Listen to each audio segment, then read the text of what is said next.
box placed there for women to put their newborn babies in if they feel unable to look after them. Well, it is just one true situation that you're going to see in this report in just a moment, as South Korea sees a huge surge in undocumented babies being abandoned. Now, critics say it's partly as the country tries to tackle its reputation of being an easy source of babies for adoption by people abroad. The authorities tightening up procedures, but that is leading to more simply being abandoned instead. Well, France 24's Marie Linton and Justin McCurry report now for us from Seoul.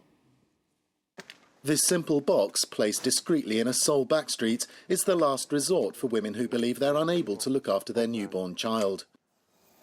When someone opens the door and leaves a baby inside, a light turns on, and there is a ring to notify people upstairs. The mothers can also talk to us from the street. Lee installed the baby box outside his orphanage for disabled children in 2009. He says he's never seen so many babies left behind anonymously by their troubled mothers. These days, about 20 babies are left in the box every month, compared to just 2 a month a few months ago. Now the pastor is waiting to transfer 3 infants to the city's social services.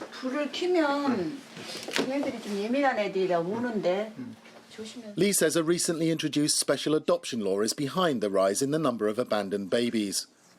The law, enacted in August 2012, requires mothers to keep their newborns for at least a week before deciding whether or not to keep them. They must also register the child's birth and give their own names to the authorities. Lee believes the law unfairly punishes single mothers, who are still frowned upon in South Korean society. The yellow post-it notes mark out the letters I have received from mothers since the special adoption law was passed. Now I have 3 files full of letters.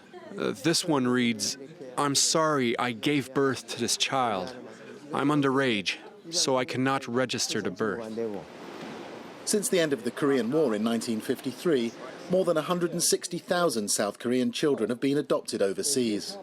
The number of children from South Korea put up for international adoption is among the highest in the world. Some have gone on to become famous in their adoptive countries, such as the French Representative Minister Fleur Pellerin. The new adoption law was supposed to lower the number of abandoned children and stem the flow of those adopted overseas. In fact, since the law was enacted, the number of children left behind illegally and anonymously has increased. The best thing for a child is to be raised by his mother. If that's impossible, then adoption inside South Korea is the next best option.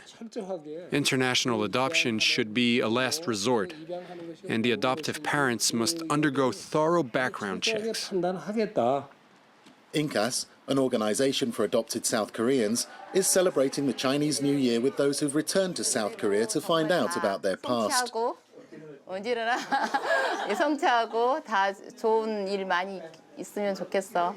The new adoption law has divided opinion among adoptees. Some believe it'll improve transparency and help adoptees trace their biological parents. I think it's good to have registration of the mother's name along with the child's name when they're born. So I think it's a really good way for adoptees to try to connect back if they ever do try to do a birth search or want to learn about where they're from. But others disagree with the crackdown on international adoptions. I disagree with the prioritization of domestic adoptions. I only know from my experience and my friends' experience back home, but we had great childhoods, and we were very grateful to be adopted. The number of South Korean children adopted overseas went into decline in the 1980s. It's continued to fall, from about 900 a year to 300 a year since the new adoption law went into effect. Yeah, report there from South Korea for Focus here on France 24. Tennis coming up for you. Sport, though, it's starting today with the quarterfinals of the French Cup. Here it is for you. Monaco are into the semi-finals of the French